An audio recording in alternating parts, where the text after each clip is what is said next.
used Corel Painter's cloner tools to turn this photo into this painting covered in an Artistry Quick Fix video for painting based on photos. I have added information to the video to make it compatible with current versions of Painter, and I have added it to the Artistry Academy for free for members.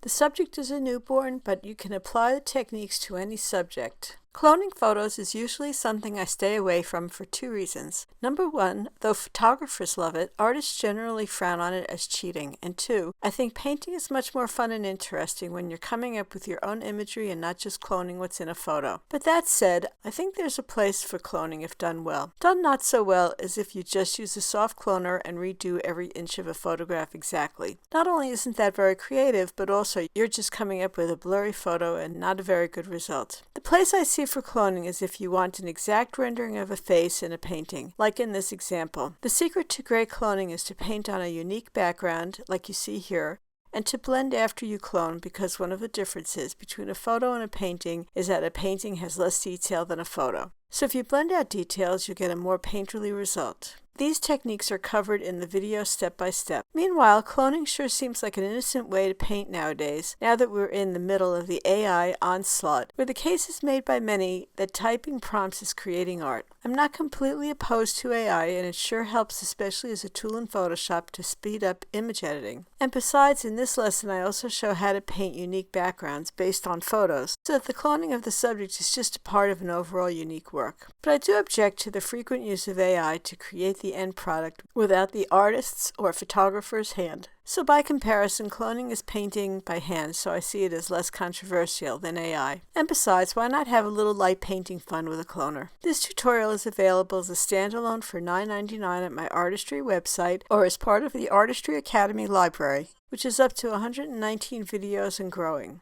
Every week or so, I provide a new tutorial for turning photos into paintings in Corel Painter and Adobe Photoshop. An upcoming video in the Artistry Academy will show this cloner technique in Photoshop.